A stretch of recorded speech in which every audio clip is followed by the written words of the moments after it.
مذہب اور انسان کے بارے میں جاننے کے لیے اس چینل کو سبسکرائب ضرور کیجیے گا۔ جب اپنے دل پر بیتتی ہے تو پھر پتہ چلتا ہے کہ غم کی گہرائی کتنی تھی۔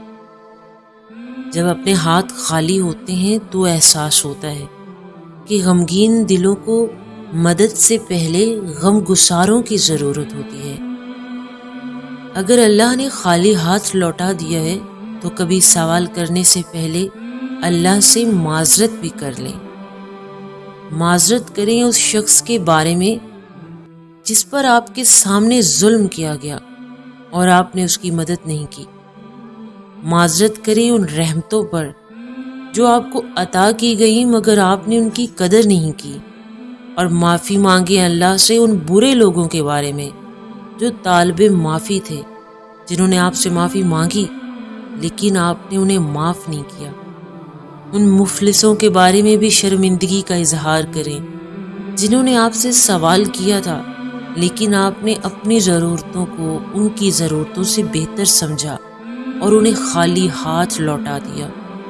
معذرت خواہی کریں ان صاحبان حق کے بارے میں کہ جن کا حق ادا کرنا آپ پر واجب تھا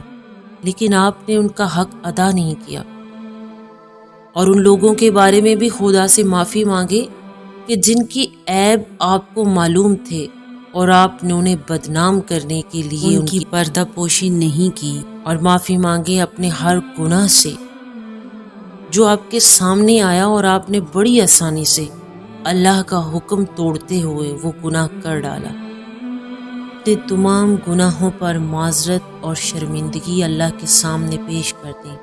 تاکہ یہ معذرت آپ کو دوسرے جرائم سے روک سکے، اور شکر گزار ہوں اپنے خالی ہاتھوں پر، کیونکہ اگر وہ بھر دیے جاتے تو آپ کو یہ احساس کیسے ہوتا کہ آپ کو اللہ سے معذرت بھی کرنی ہے اور اپنی غلطیوں کی اصلاح بھی کرنی ہے۔ اپنے کیے پر شرمندہ ہوں، اپنے کیے پر شرمندہ ہوں، اور دعا کریں کہ میرے اللہ مجھ سے ایسی توبہ کروا دے جو تیری محبت کو لازم قرار دے دے، کیونکہ تو توبہ کرنے والوں کو دوست رکھتا ہے، کیونکہ تو توبہ کرنے والوں کو دوست رکھتا ہے۔